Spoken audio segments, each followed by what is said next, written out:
The BBC has received a number of complaints about the alleged implication in last week's programme that Her Royal Highness Princess Margaret has on 2 occasions been polite in public. The BBC now acknowledges that this is entirely true.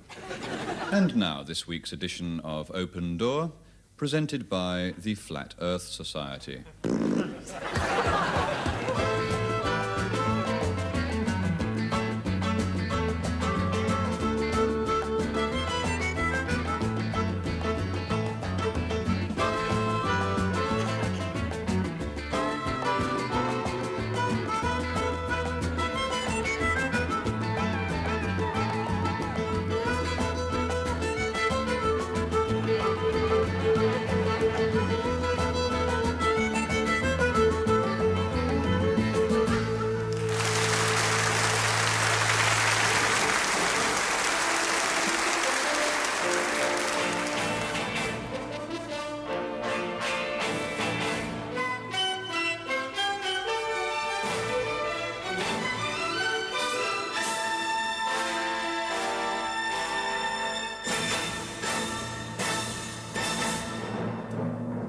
Iran, and the search goes on for the Ayatollah Khomeini's contact lens.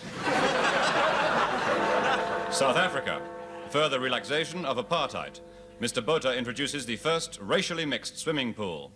The whites get the top half, and the blacks get the bottom half. And in part 2, the winner of the Reggie Bosanquet look-alike competition. Good evening. Here is the news.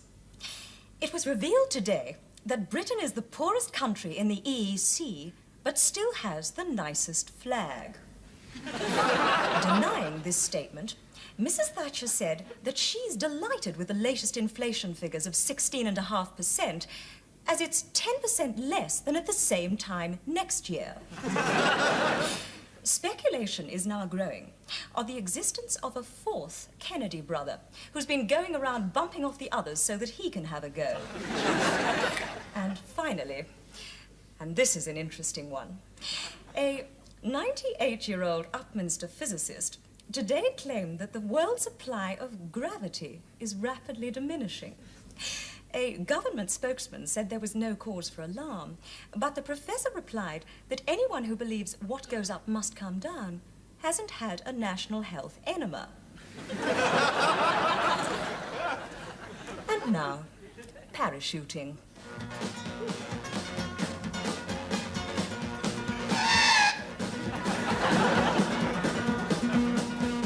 Right. Last item on the agenda is the appointment of a new top man to my team. Now, I think it ought to be a woman. Equal opportunities and so on. A woman? And a woman. And positive discrimination, so preferably black. A black woman? Aye, a black woman. And we don't employ any ex-convicts at the moment, do we? What about a black woman ex-convict? Right, a black woman ex-convict. In her late 50s. Late 50s? A lot of people find it very, very difficult to get jobs when they've been made redundant in their late 50s. Especially if they're educationally subnormal. After all, an educationally subnormal epileptic with speech defects, partial sight and deafness would find it very, very, very difficult to get a job, even though they have a great deal to contribute.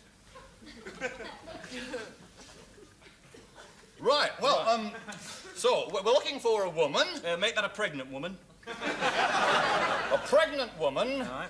Who is black, blind, deaf, Tall, epileptic, In her late 50s. and an ex-convict. Right, now are we all agreed on that? Aye. Right, we'll have that advertised immediately. Thank you very much, gentlemen. Right. Oh, that's bloody typical of JC, that. Right, every good job that comes up goes to one of his family.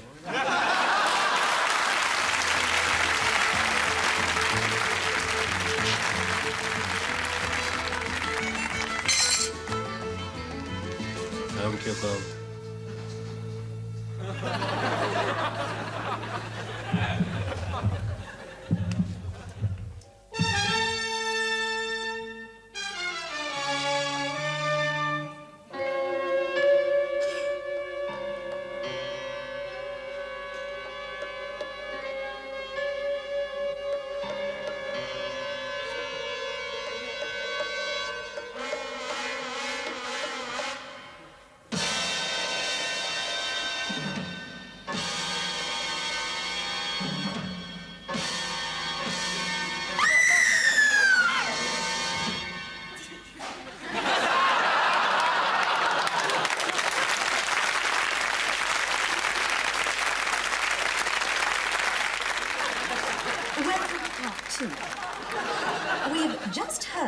that the national gravity shortage is more serious than previously thought. Apparently, this is a scarce and vital resource, and the government urges consumers to use as little of it as possible. Here's what you can do to help save gravity in places where it's most used. That is, near the ground. So stay off the ground as much as possible. Preferably up mountains or in aeroplanes, but generally stay on upper floors, tops of buses, and always use the upstairs loo. Yeah, it's funny you talking about charity just then, because last Sunday I gave quite a brilliant, I thought, sermon about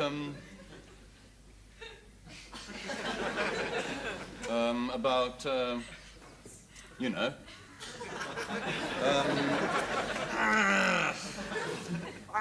Walks on water.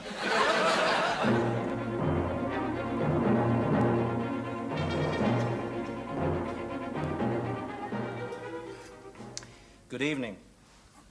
This week, on October the 27th, one of the last of Britain's colonies, the tiny island of St. Vincent, gets its independence. With me are Mr. Toby Fanshawe of the St. Vincent National Popular Front for a Democratic Socialist Republic, and Mr. Henry Trethowan of the St. Vincent Democratic Socialist Republicans for a National Popular Front. Good evening. Gentlemen, perhaps we could begin by pinpointing St. Vincent on the map for the benefit of the viewers.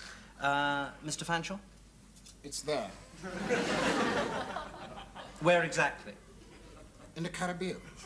Mr. Trethowan, perhaps you could put your finger on it for us? Yes, of course. Thank you. It's here somewhere. Well, it can't just have disappeared, can it? I saw it only this morning. Yes, Mr. Fanshawe. Ah, I know. The CIA have moved it. Yes. Mr. Fanshawe, could you describe St. Vincent for the viewers? It's an island. Go on. It's an island entirely surrounded by, water. Look, could we move on from this and look at life on St. Vincent? And what is the main occupation of the people? They're the St. Vincent ginger growers, and I really want to say they grow the finest ginger in the world today. And the rum is fine any time of year. With a totally tropical taste.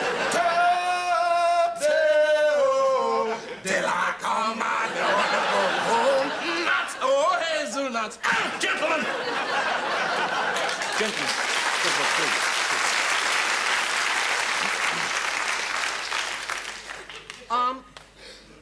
Have you actually ever been to St. Vincent? In what sense? Have you been there? No. You? No. I've read a lot about it. Me too. Oh, yes, what have you read? I read a holiday brochure. Holiday brochure? Yes, it gave me a great insight into the deplorable social conditions of life on St. Vincent. Such as? Do you know it costs a family of 4 £900 to live there for 10 days? Yes. Car hire extra. Yes. No season rebate. Shut up. I've read a book. Oh, yes, what was it called? The Mayor of Casterbury. The Mayor of Casterbury. Sit down. Bring back RTV! Bring back bloody RTV, that's what I say. Have you ever seen such a load of rubbish in your bloody life? Have you ever seen such a load of rubbish in your life?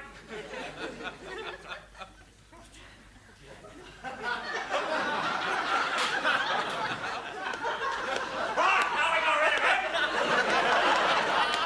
This is the biggest load of cock I've ever seen. Load of bloody rubbish, this is typical. And the sort of rubbish we've had to put up with since RTV went on strike, well, isn't it? It's bloody typical. Why, if you think this is bad, if you think this programme's bad, earlier tonight, I saw Nationwide. And that is crap. I'm not so bloody stupid, that programme. I think so bloody banal. Characterless commuter entertainment par excellence, that bloody programme. I mean, they really have interesting people on it, you notice? really valuable, useful members of society. People who can play Monopoly with one foot. That's just sort of twat they have on Nationwide. People who can impersonate trombones. Oh, God, I hate it. And there's only one programme worse than this one, and Nationwide. And that's bloody life. That bloody life thing with that bloody bleeding Esther, bloody bleeding Esther, bloody woman. Just you make you sick. And they think they're so important, don't they? I mean, they really think they've got their fingers on the pulse of the nation. Have you noticed that?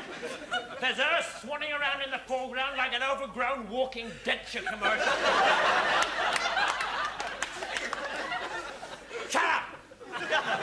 And behind her, there's that cross-eyed baboon who fights around in front of the rubber plant. And behind him, there's those two Nancy boys who...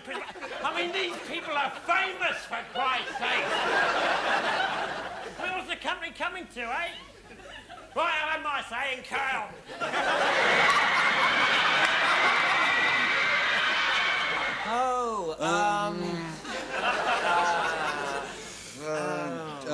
Dear. What's his name, son? Yes.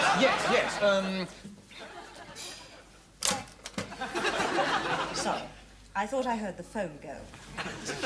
The Kremlin have explained why Mr. Brezhnev hasn't been seen for 3 weeks. Apparently, it's his turn to queue at the butcher's. Reports are coming in from Iran that the Kurdish rebels have not been driven out of the town of Aliquana-Kuriba Bandahamalegiar, but are still in possession of the last 2 syllables. And the secondary school maths teacher, who won £750,000 on the pools, says that he's going to invest 50% of it and just fritter away the other 3/4. Mind like a sieve. Dear, Jesus Christ.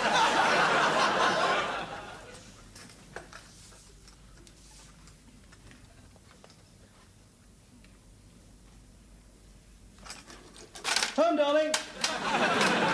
Darling. Hi. Oh, I'm sorry I'm late. What happened? Oh, you know, the usual. Got in the car, stuck the key in the ignition, booby trap. Oh. Yeah, blew half the boot off. How annoying. You know, I wouldn't mind, but the one I put in Bernard's didn't go off.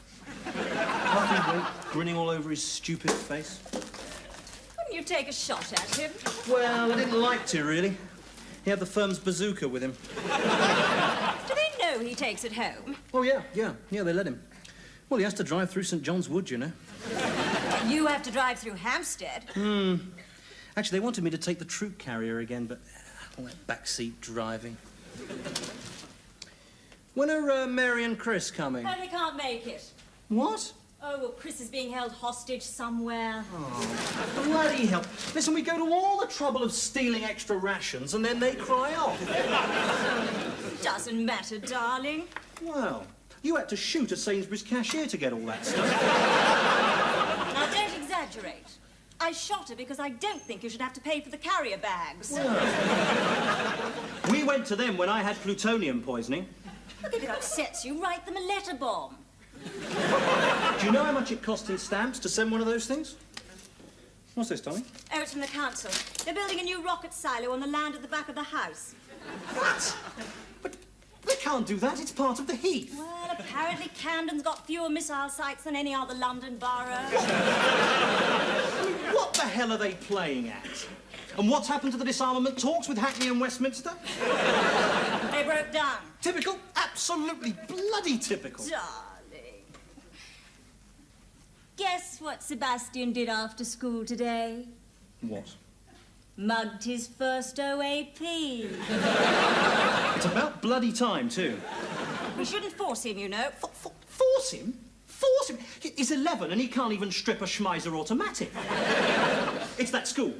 We should have paid to send him to a military academy. Darling, those places are like concentration camps. Concentration camp never did me any harm. I mean, what is he going to do when he gets into the outside world, eh? Darling, what about the spiritual things of life? Like what? Unarmed combat. Oh, dear. Being able to kill with your bare hands is equally important. It's fulfilling. Talking of fulfillment.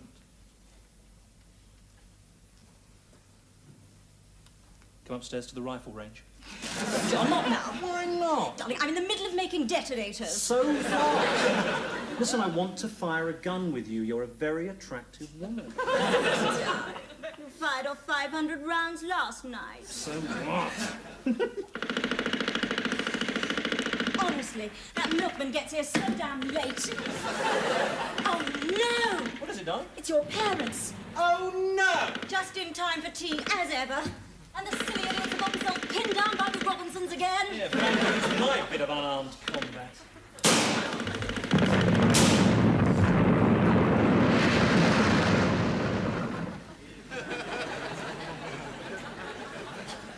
Are you a gay Christian? No, it's all right. I mean, I don't mind. I don't mind at all. I mean, if homosexuality is your thing, if that's the bag you're into, then that's great. Fantastic. I mean, don't be ashamed. Whatever you do, I mean, stand up. Come out of the toilet, as the phrase has it. And stand up and say, I am tempted to be a homosexual. And it'll be fine. And you may even decide after much prayer to enter into a committed and tempted relationship with a member of the same genital group. And if you do, and you feel you can do nothing about it, and you've been to a psychiatrist, and you've had aversion therapy, and you've tried tying metal weights to your private parts, and you still feel these tendencies, then I'm afraid it means that God just wants you to have a rotten life. God's like that. He hates puffs. They called him Keith. He looked almost human. But who was he really working for? Hail, Grout! Hail, Murray! Fresh news from Earth. Good, good. How fares our sacred messenger? Well, the bearer of the holy Quabba Thrall. Well, entrusted with the great wisdom of the great vest of Zandur and Krabath. Yeah. The dynamic. Keith Joseph. Right. Weird name. It suits him well. And when will he bring about the great plan of Prong? Soon. Already he has lunched with the executive management of British Leyland. And upon what course did they decide? 3 scampi, a blanquette de veau, and a fairly amusing little wine. A subtle move, perhaps. But I think I discern his strategy. Let there be many more of these scampies, many and even more blankets for all, and even more fairly amusing little wines until the ultimate and inexorable dawn of, thing. Whatever. Hooray!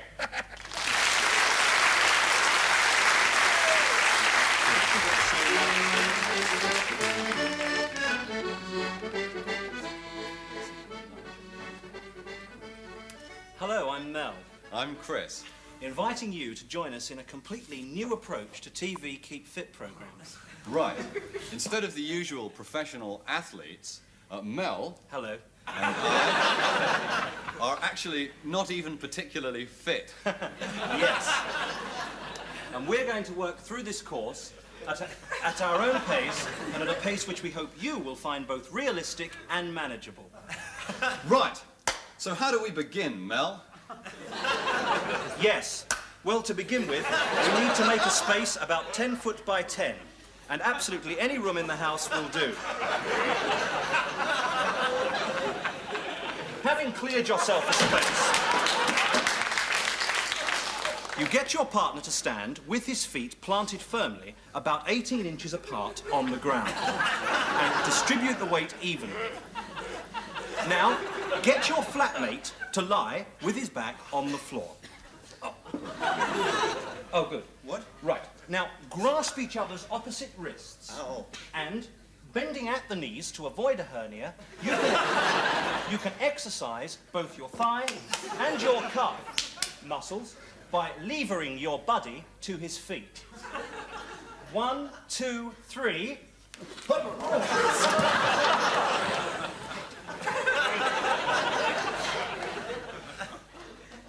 Ow. Well, now it's your turn. Right, now. Performed correctly, weight difference between flatmates should not prove a problem. Yes. It's all just a question of balance and leverage. Without much...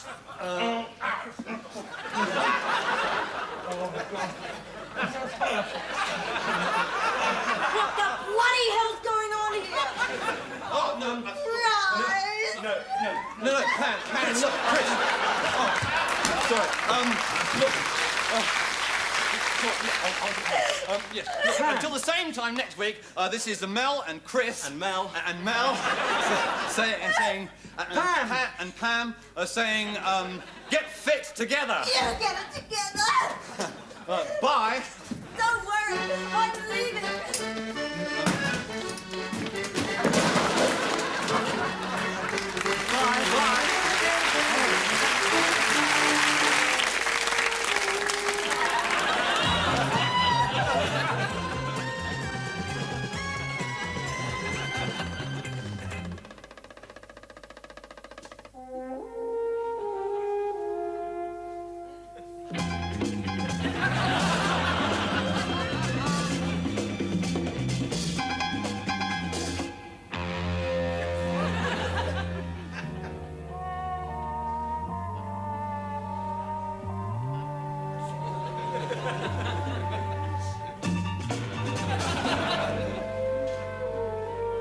And all because the lady loves publicity.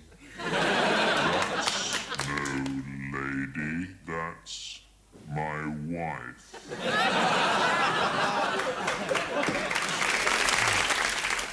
Hey, Mr. Forte, I don't understand. Hij heeft telecommunies contactless.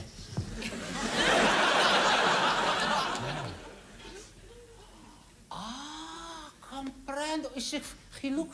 Oh.